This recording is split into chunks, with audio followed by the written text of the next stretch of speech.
During my trip to my hometown last week, I visited one of my childhood friends who recently got married. We started talking about how working 9 to 5 at a job you hate is one of the worst ways to spend your days, and how we couldn't believe this way of living has become the norm all over the world. It's not the lack of ideas or dreams, but you need the money. You don't have the time or energy to focus on anything else after work, and that sort of thing.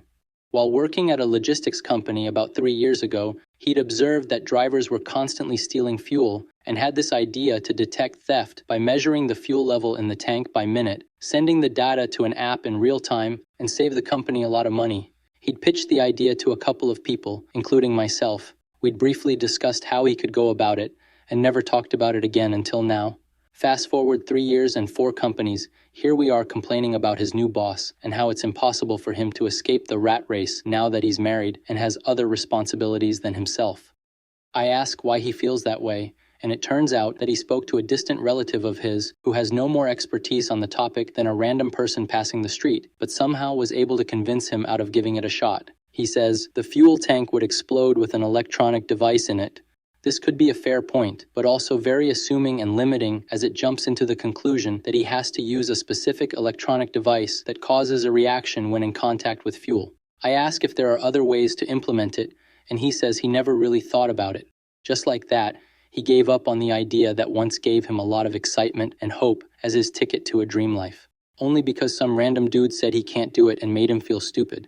Out of curiosity, I started doing some research on the spot to see if this is a real problem and in what ways it could be solved. Sure enough, there were many different solutions that could be implemented without causing the fuel tank to explode. I picked one that uses ultrasonic sensors and continued the conversation, asking for a step-by-step guide to implement it with diagrams, code snippets, estimated cost to build such a system, links to the materials needed, and so on. Seeing that there's more progress in 10 minutes of research than he made in 3 years, all thanks to just taking the first step, he gets interested and asks if there are any companies already doing this. Turns out there are many companies that solve the exact same problem and sell it in the exact same way as he imagined, which is great news. There is an established market, and there are ways for him to improve the existing solutions to grab a piece of that market. A spark of hope reignites in him, and it all feels doable again. He has mixed feelings, angry because the guy who said he can't do it delayed him by 3 years, happy because he had a good idea that can actually become a business, and scared because now he has to do something about it.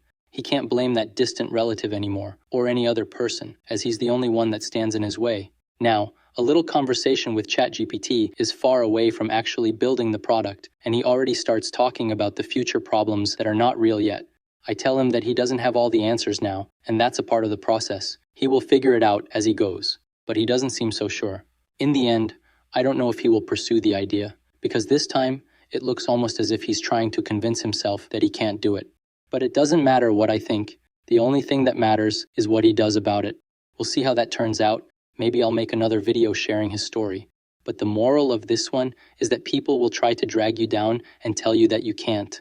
Well, guess what? You are the only one who can decide that.